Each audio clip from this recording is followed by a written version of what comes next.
I read some of your letters, man, because you know a lot of them hit the internet, man. One of the things you were talking about a lot while you were in prison was a lot of the conspiracy theory stuff, Illuminati stuff. Do you still believe that?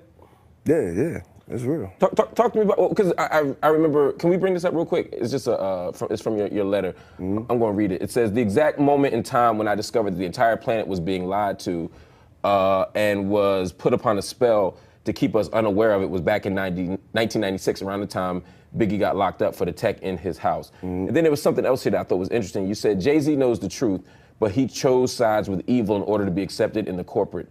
Jay-Z conceals the truth from the black community and promotes the lifestyle of the beast instead.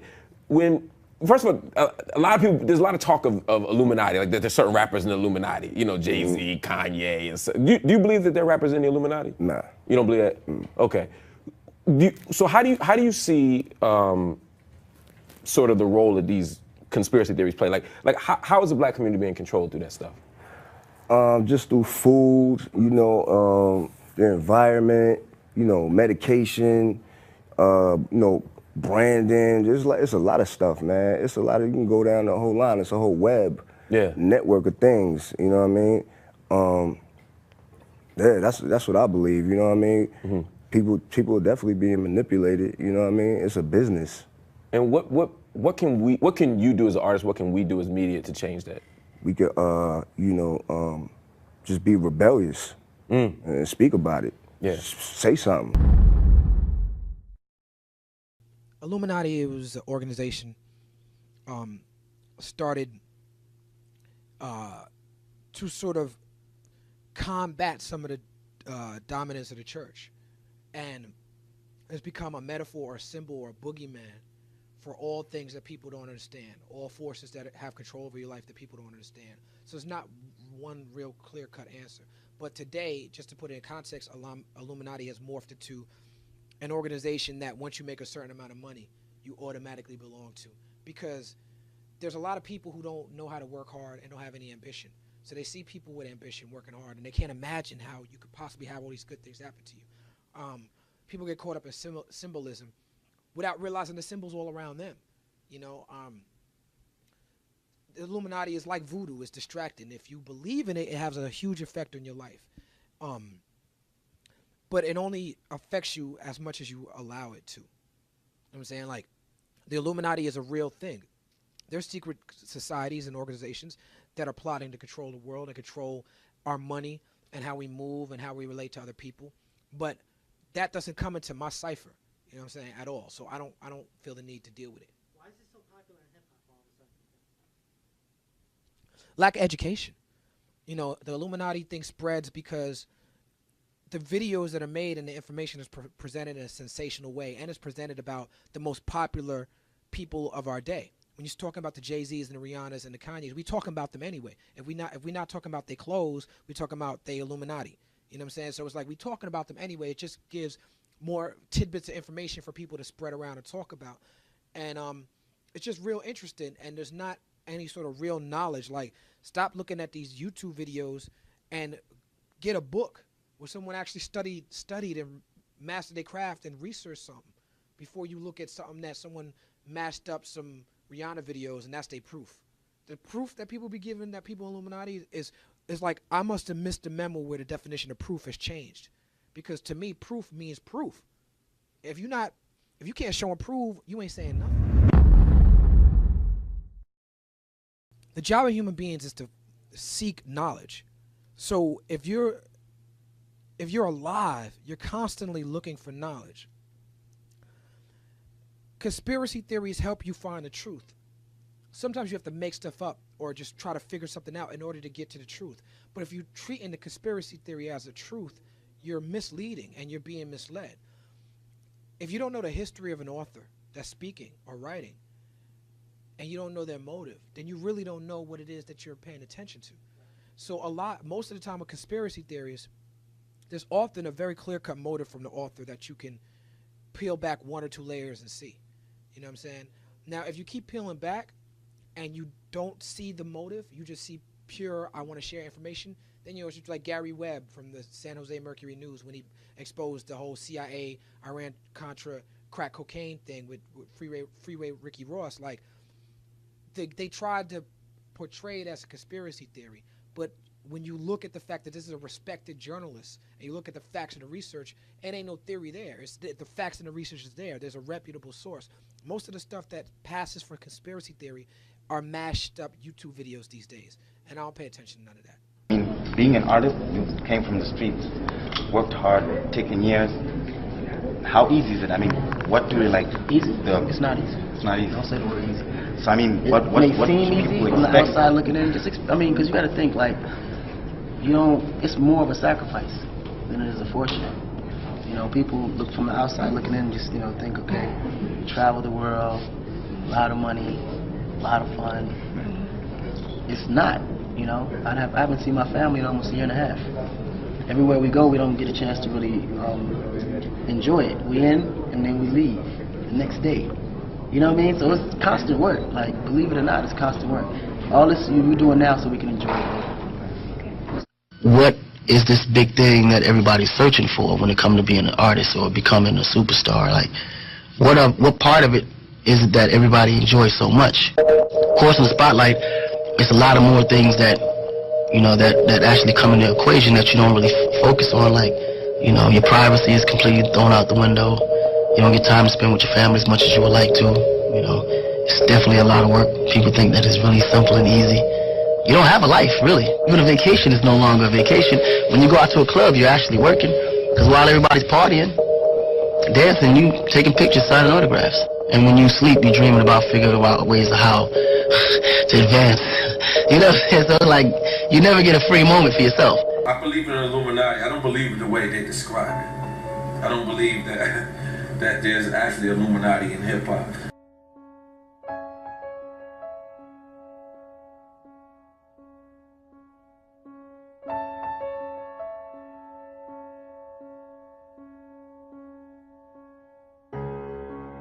Now, with that being said, does Illuminati exist? It goes back to the Egyptian pyramids. Now, is the Masons claiming that? Some do, some don't. The conspiracy is real. They want to put me in a straight jacket in a padded room. Tell the world it's 12 monkeys so they could be confused. Illuminati want my mind, soul, and my body. Secret society trying to keep their eye on me. With that being said, there is a certain level that you get at that you can't go no further unless you're aware of certain things. And I'll leave it at that. You know what I'm saying? There's a certain level that you get to, that there's a door that you have to walk through. And it's on you to walk through that door. And once you walk through that door, it's not coming back.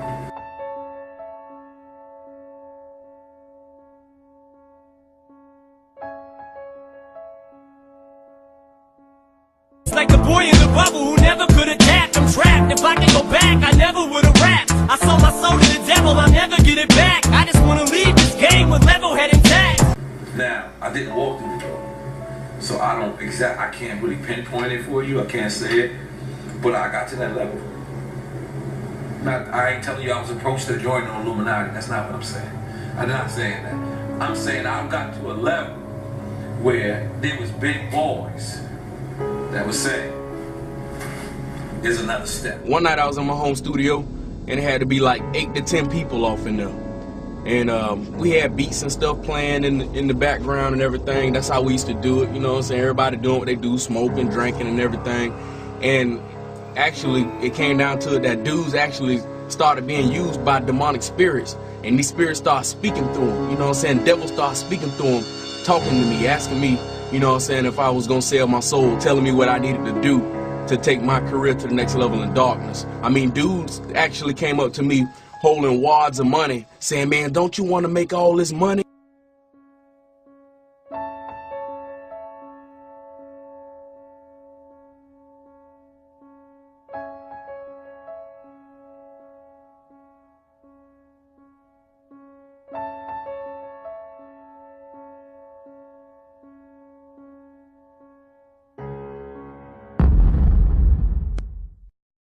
What's that?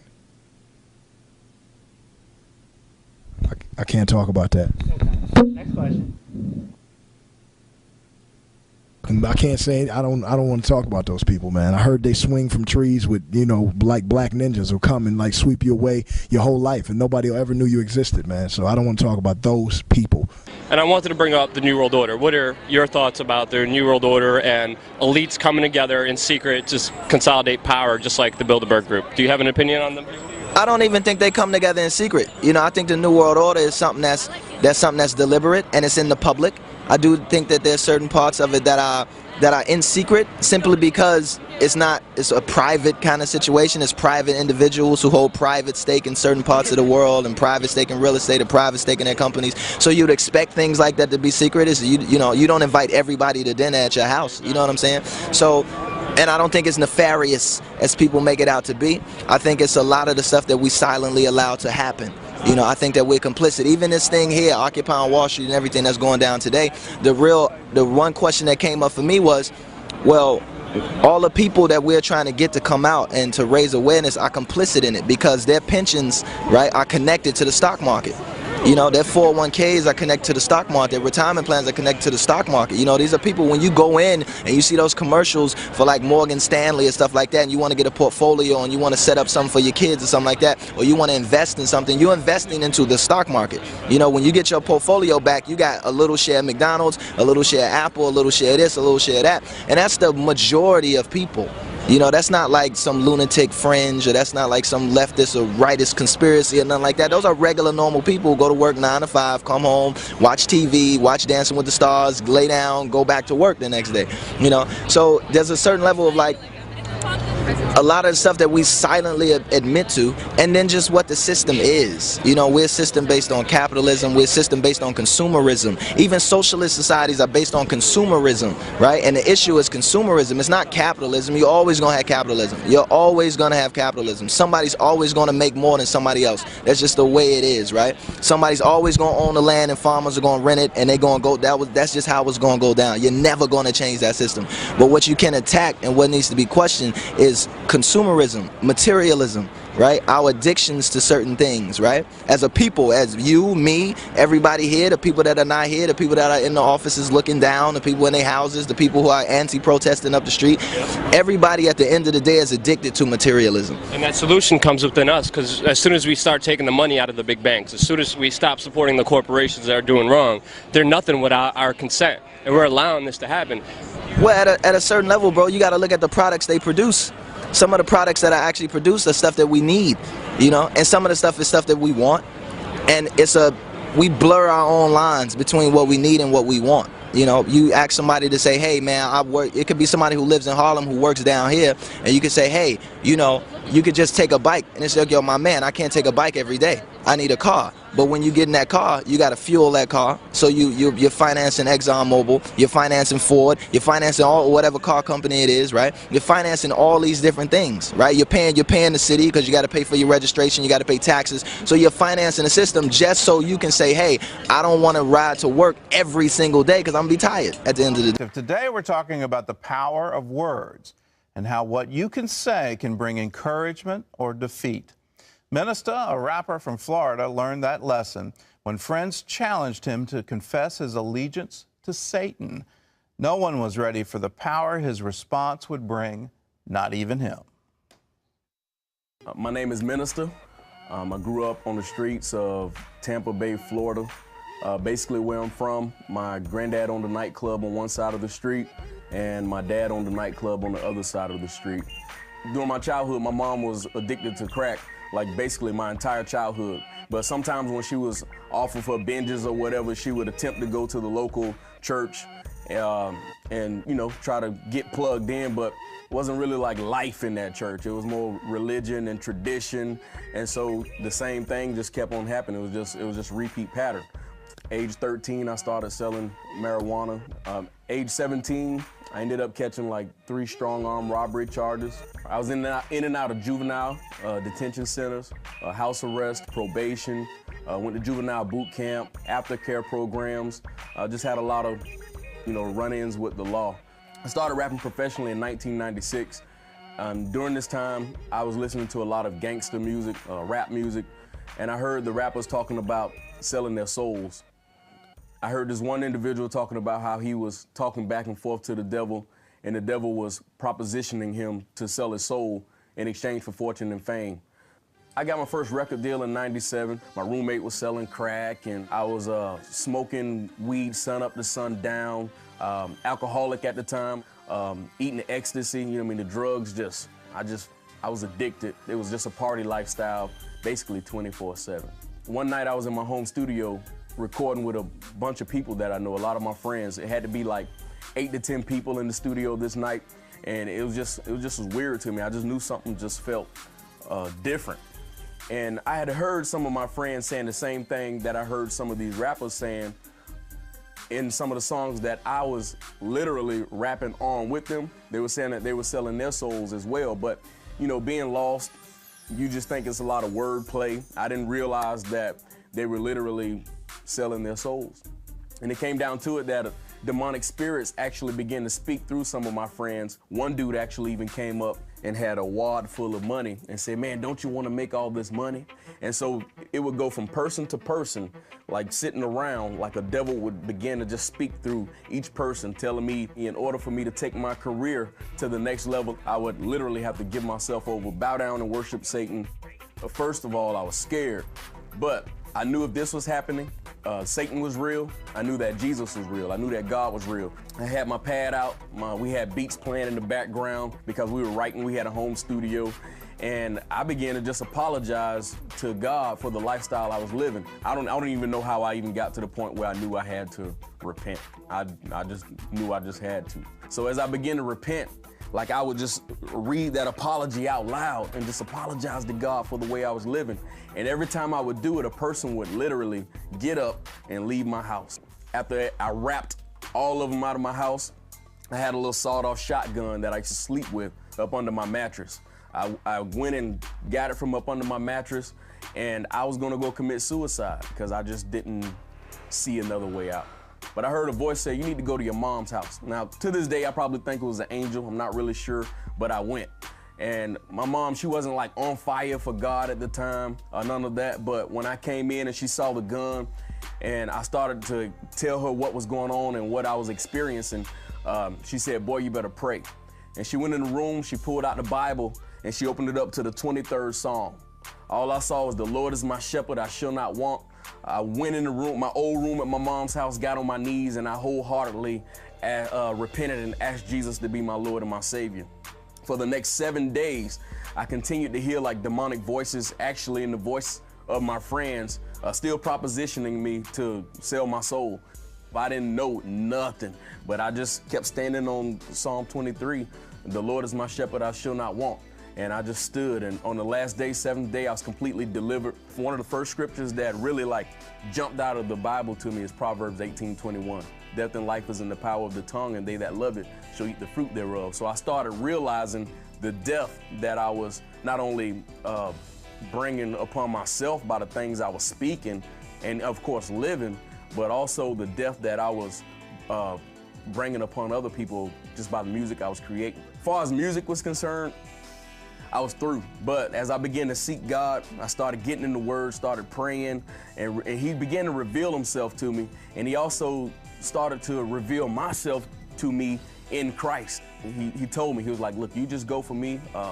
You are going to be my echo in the earth. So whatever I say to you, you just go and you just preach it on the rooftop. At the time, I was a rapper by the name of Sinister. And He just said, you just change that S into an M and you go for me. God's word will never pass away, and it works. I mean, His word works, and His word changed me, and I know it'll change other people, so I stick to the script. But now let's get down with the truth. The truth. After we leave the emotionalism alone for a minute, what do we as Americans should be looking out for? How should we be getting prepared for what's about to come? Just because we have an African-American president doesn't mean that he's not going to continue the Bush agenda. I'm not dissing anybody, but a politician is a politician. And if I can say one thing to all people in the United States, it's this: America has broken its own rules, has broken its own laws. It's time for the citizenry of the United States to actually follow its own laws. If we stay steadfast to the Constitution, at least, we won't be hit so hard with that global agenda. Here's what we were talking about the other day. If you really want to see what black governance is like, take a look at the mayors of major cities. When the cities were in power, we couldn't be the mayors. It's when the cities lost power, they put in black mayors. When the states had power, we couldn't be governors. But then when the states lose power, we got senators, governors, African-American senators and governors. Now the nation has lost power. The dollar has lost power. The world is global. Now you can get a black president because it doesn't matter. It's global now. So the real issue is this. Are you going to allow this system to tempt you into their prisons, into their job, into their psyche? Follow your purpose. This is what will defeat it all. If you're on your purpose, even death respects purpose. That's why I'm here, because I'm on my purpose. You don't think they hear me every day? You don't think they hear Alex Jones every day? You don't think they just heard? You don't think the FBI was out there right now? But you know what? They can't do nothing to a person who stands with the truth. Because I forgot who said it, but I'll quote it. It's a saying that says, what a disadvantage it is to only be able to die for your country one time. The concept is this: don't get caught up. I said it on stage. They put a black face on the New World Order, and now we all happy. KRS ain't buying it. I never been a voter. This year I voted. Yo, what's up, everybody? This Tiario, man. What's going on? I just wanted to talk to y'all and just let y'all know what's going on with a situation that I had concerning my music and my movies and stuff like that. I was offered a $2 million contract from a major record company, and they wanted me to do 6 albums. They wanted me to do 6 albums for a $2 million contract. But here's the thing, man. Man, it's just crazy because they didn't want me to rap about Jesus, the gospel, or anything. It was basically going to be stuff that they want me to rap about. It was basically going to be stuff that they want me to talk about and do. And I'm going to tell y'all how all this stuff got started, man. It got started, I say, 2 weeks ago. I had a dream. I had a dream 2 weeks ago, and I didn't really tell nobody about this dream. I didn't really discuss it. I kind of kept it to myself and kind of just brushed it off because I just thought it was just a regular dream, because I get dreams all the time. But after this situation went down with this record company, it kind of connected to the dream I had. So I'm going to go ahead and explain the dream to y'all real fast, man. Some scary stuff, but it's real, some scary stuff. Basically in this dream, I had this dream that I was sitting by this water, by ocean. And in this dream, as I was sitting by this ocean, an angel flew to me. And this angel, he flew to me, and he was standing right next to me as I'm sitting by this ocean. And the angel flew to me, and this is what he told me. He said, "What's up?" And I had my head down, just kind of, you know, just playing in the sand and looking at the water. And the angel came to me. He flew to me, stood right next to me, and he said, "What's up?" Now this is the funny part. I kind of looked up at his face, but I didn't really pay his face no mind. I don't know why. But I kind of looked up, but I didn't really look at his whole face. So the angel said, "What's up?" And I didn't really say anything. And then the angel said, "What's up?" again. So I kind of looked up, but I didn't see his whole face. it's kind of like I saw wings that was on the angel's back, and the wings kind of like covered his chin, so I couldn't see the whole face. The wings kind of like stopped right here, and I couldn't see the whole face. So I looked up, and the angel said, "What's up?" And I'm like, "And what do you mean, what's up?" And to be honest with y'all, I thought this was an angel of God. You know, I thought this was an angel of God. And the angel was like, "What's up?" And I'm just like, you know, just sitting there listening. And I'm like, "What do you mean?" And the angel said, and this is what the angel said. This was the angel words. He said, "Give it up, and I got something better for you." So by me thinking that this is an angel of the Lord, I said, I already gave my life up to follow Christ. I already gave that up to follow Christ, because I'm thinking this is an angel of God. And then the angel repeated it. He said, "Give it up. I got something for you. Give it up." So I'm like, give up what? And what am I doing wrong that I need to give up? Then the angel repeated it. He said, "Give it up. I got something better for you." And man, this stuff was tripping me out, because I'm sitting there and I'm trying to comprehend what the hell he meaning. So what happened was, I woke up, I ain't really paying no mind, I brushed it off. Then it happened 2 days later, it happened again. The same exact thing, it happened again. The same stuff, sitting by the ocean, the angel come, I could barely see his face because I'm sitting down and he's standing next to me, and he said the same exact words, "Give it up." This stuff happened again. This stuff happened like 3 nights. It happened 3 times. The same dream said, "Give it up. I got something better for you." Then it's kind of like, I'm like, all right, it happened again. So what's going on? So I still didn't really pay no mind, because just like I'm telling y'all, I get dreams all the time. So I'm kind of used to all these dreams. So after that, what happened was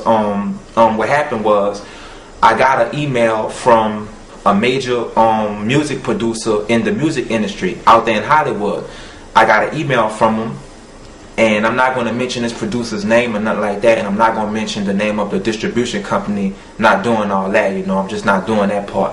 So what happened was I got an email from this major music producer out there in Hollywood.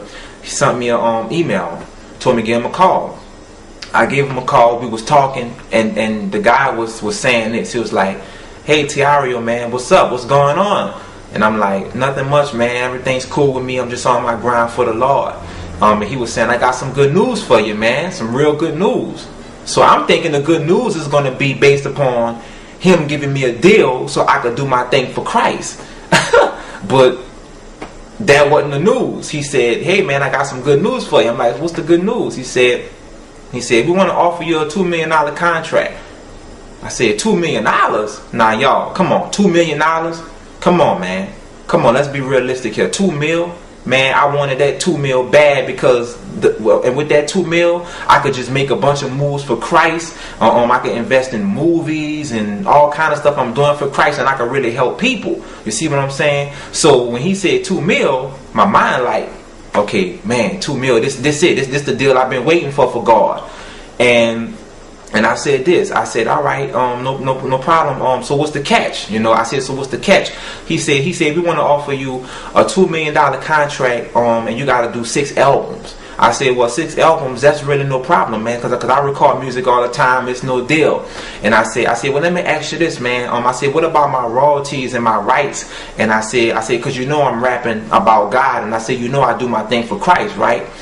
And he said, yeah, man, we already know you do your thing for Christ. You do your thing for the Lord. We're watching you. That's what he said. He said, we're watching you. He said, I'm listening to your songs, man. He said, you have amazing, amazing talent. He said, I love your talent, man. You have amazing talent. He said, but here's the thing. He said, right now, we can't really sign gospel artists who are rapping about the things you are rapping about and who are talking about the things you're talking about. He said, but we love your talent.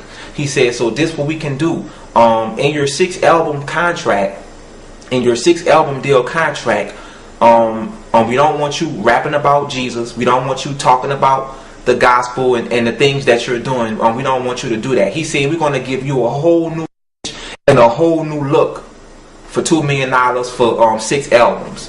And I said, man, I said, hold up. I said, I can't really, I said, that's kind of crazy, man. I said, why? I said, I'm not about to do that and stop what I'm doing for Christ. I said, this is what I do this for Christ. He said, man, we understand all that. And the guy was a real fast talker. He was like, we understand all that, but just like I'm telling you, we're not really looking for gospel artists to rap about the things you're rapping about, and this and that and that and the other. And he said, we're going to give you a whole new look. You know, we're going to change your image, and you know, and basically we're going to hook you up with the right producers in the industry, man. We're going to get this thing moving because we love your talent. We love your talent. Now, see, he said he loved my talent, but they didn't care about the things that I'm rapping and singing about. They don't care about that. And he said for six albums, man. Then after the 6 albums, the $2 million is yours.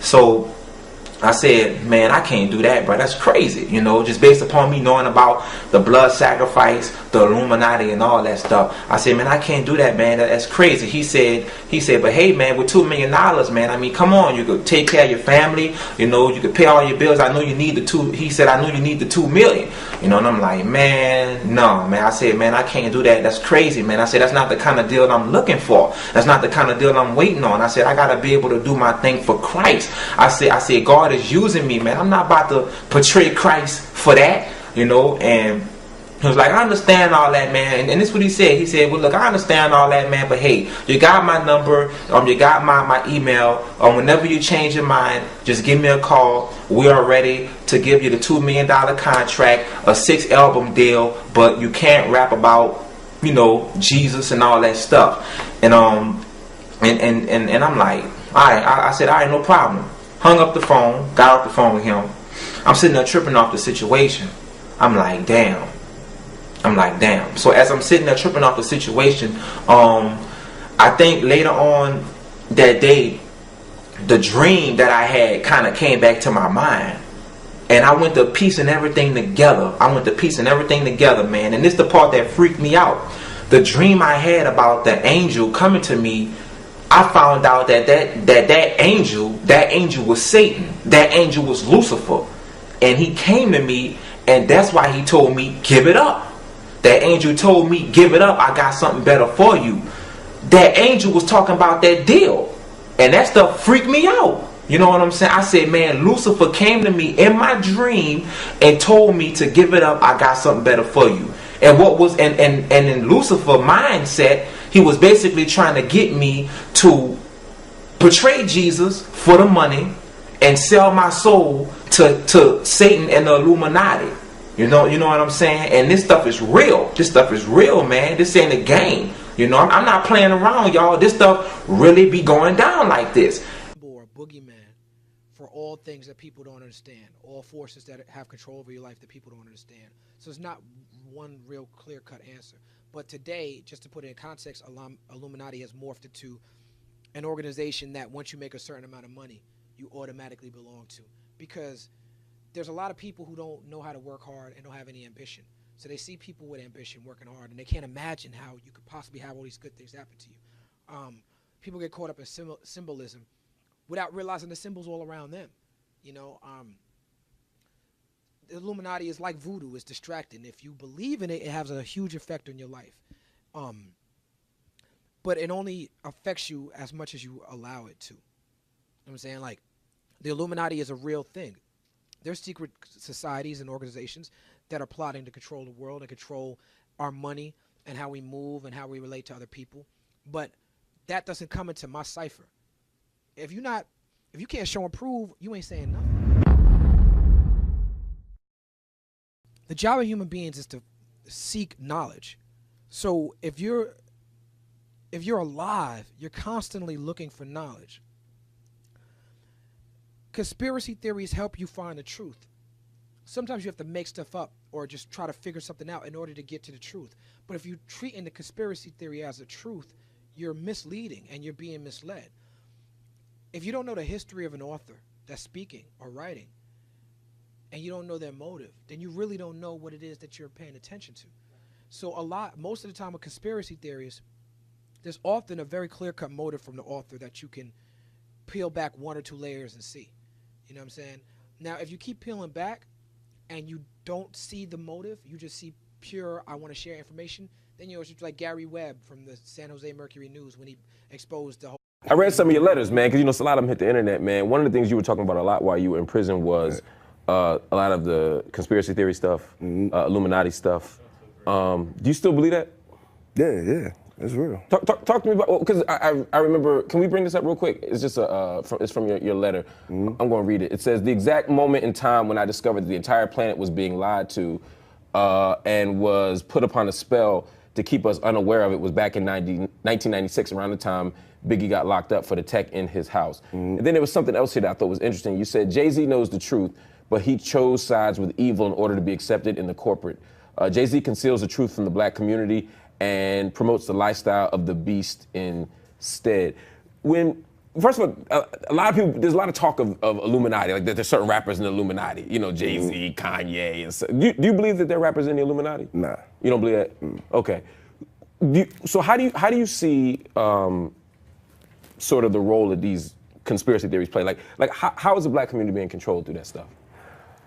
Just through food, the environment, medication, branding. It's a lot of stuff, man. It's a lot of, you can go down the whole line. It's a whole web network of things. You know what I mean? Yeah, that's what I believe. You know what I mean? People are definitely being manipulated. You know what I mean? It's a business. And what can you do as an artist? What can we do as media to change that? We could, just be rebellious and speak about it. Yeah. Say something. Illuminati, it was an organization started to sort of combat some of the dominance of the church, and it's become a metaphor or symbol, you know what I'm saying, at all. So I don't feel the need to deal with it. Why is it so popular in hip hop all of a sudden? Lack of education. The Illuminati thing spreads because the videos that are made and the information is presented in a sensational way, and it's presented about the most popular people of our day. When you're talking about the Jay-Z's and the Rihanna's and the Kanye's, we talking about them anyway. If we're not talking about their clothes, we're talking about the Illuminati. You know what I'm saying? So it's like we talking about them anyway. It just gives more tidbits of information for people to spread around and talk about. And it's just real interesting, and there's not any sort of real knowledge. Like, stop looking at these YouTube videos and get a book where someone actually studied and mastered their craft and researched something before you look at something that someone mashed up some Rihanna videos and that's their proof. The proof that people be giving, that people Illuminati, is like, I must have missed the memo where the definition of proof has changed. Because to me, proof means proof.